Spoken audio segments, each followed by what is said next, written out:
Namaste, everyone. Sorry, I'm 3 minutes late. But today we're working with tight hips. So I had a question coming in from someone, and they sit a lot and they have a lot of issues with their lower back, with what is going on? Okay, so they have a lot of issues with their lower back and they feel tightness here, and at the same time they don't have pelvic floor strength. So we worked with weeks with the Uddiyana Bandha. We're going to be doing it today as well, but in a kind of more physical way. So the other practices were more energetic and physiological. And today I'm going to be doing it sitting on a chair. So here you cannot see. I'm trying to find a way. There you go. You can see me better. There we go. Okay. So if we're seated on a chair all day and if we don't think about our posture, so one thing I do is I use a block. I put it here on the back of the seat and then I press into it, and that opens my chest and it makes me aware of what's happening here. So often during the day, if I don't use the block, I will collapse. I will lean back into that chair. Even though I have a pretty straight chair, it's still not enough. Okay, I would use something that creates the curve in your back. I will show you from the side. Yeah, if we sit all day or most of the day, you see how I can just push into this and I can adjust, so I'm using it in different areas and therefore creating more of this curve. All right, and that helps to open my chest so I breathe deeper. This is another issue with a lot of work on the computer, is we don't breathe fully, we are not conscious, we are not aware of our posture, so our lungs collapse, and again these muscles here start to shorten. So think about it, what happens when these muscles shorten? And it's not just the muscles, it's also the fascia, the organs inside. So they start to get compressed, and tissue, when it stays compressed more than an hour, the fascia actually starts to harden. Okay, and it's very hard for you to massage in there. So important things are twists. We can do them on the chair. So I will show you twists and these side bends. Again, opening up those ribs, really getting the side lateral bends in there. So what you can do when you're sitting on a chair, make sure that you sit at the edge of the chair. So you can do this at your work. It's just a quick 1 minute movement and change of posture. Okay, and make sure your feet are nice on the floor, nice and solid, and they're pressing into the floor. So you can lift up. You can use what we were doing last week, the Uddiyana Bandha, or it was the first week, I think, 2 weeks ago. So you're pressing into the thighs and you're lifting up the rib cage, and then see how my shoulders are moving up, and bring them back down, but keep that rib cage lifted up. And then you can just laterally bend to one side, and if you have the time, please stay at least a minute and just breathe. And if you want, if you have an armrest, you can rest your arm on the armrest and you can pulse. Okay, that might feel better for your back, or maybe not. What I don't want you to do is compress the, what do you call them, the discs in between the vertebrae on that side. You still keep this lift as you bend. Okay, so I'm lifting up on both sides of the rib cage and the spine, and then you change sides. So this is very simple, but it's very important that these ribs and all the muscles between the ribs, the intercostals, they get this stretch, because after age 60 we cannot stretch these muscles anymore. So you want to keep stretching them daily. I've noticed just from the COVID that these muscles have gotten tight because I've only been writing and working on the computer and a lot of seated positions. Okay, another one we can do, I'll just twist to the side. So we're sitting at the edge of the chair and you grab the chair. Okay, you can place one hand up and one down. And so this helps you go into that twist.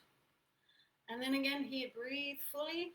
So any position you do, breathe in fully. Feel where the rib cage is maybe tight or under the armpits, and then breathing out fully.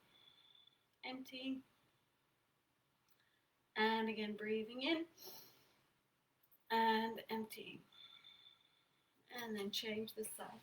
So make sure you do both sides equally. What is important is that you let the lower body twist with the spine. Don't try and push back one hip or the other hip, and breathe fully. Why? Because your sacrum is not meant to be solid and straight. It has rounded joints, okay, and it needs to move. You need to compensate and allow that movement in the sacrum, otherwise you will get sacroiliac pain. Breathe fully in and out, and coming back. Okay, another exercise you can do. So usually there is tightness and weakness. Another thing you can do is come up off the chair. Okay, so you're standing half in the air, like you're about to sit down, and just stay here. And you can press into those sides, lift the rib cage up and away. Okay, and really feel this area, the pelvic area, lifting up. Okay, and then don't arch the back too much. Don't straighten it too much. Find that nice middle. And breathe fully. Again, roll those shoulders down the back. Think about your arch. And just breathe. Okay? These are just little exercises. Brings back the blood into your legs. Okay? This is another reason we get tired, because all the blood is just sinking into the pelvis and it's not going anywhere. It's just resting in one place. Next thing you can do, sit back at the edge of your chair, and then you lift up one leg. So I'll move back, you can see, and I'm going to straighten one leg and lift it up to the height of your hip. So this engages the thigh rather than the psoas, because the psoas gets really tight. Do the other leg, lift it up quite high. You can spread the toes, really move the heel forward and the ball of your big toe, so that activates the whole of the leg, lifting up the rib cage away from the hips, come back down, change sides again. Okay, and this allows you to strengthen these muscles because we're going to stretch them in a minute. Take another breath, really engage that foot, come back down slowly, and lift up. And notice maybe how you're collapsing when you have to lift that leg up, because it's hard work. Okay? Pressing that foot, lift the chest, relax the face, smile. You can bring your elbows towards each other. That lifts that chest up again, opens the rib cage on the front, and brings those shoulder blades towards each other. Okay, so we've done that. This is a whole chair series, basically. And so what you can do with the chair now, let's see if you can see what, yeah. Put your foot here, bring the other foot back, and you just lean so you're stretching this muscle, yeah, the psoas.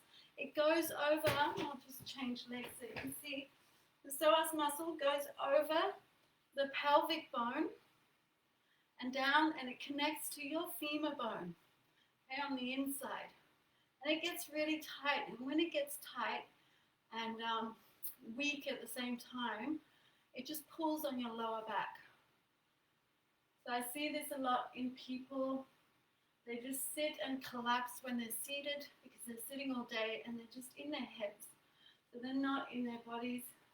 Change sides and come a little further with the leg back. So if you do it twice on each side, really see that you can lean a little more forward, stretching into that front.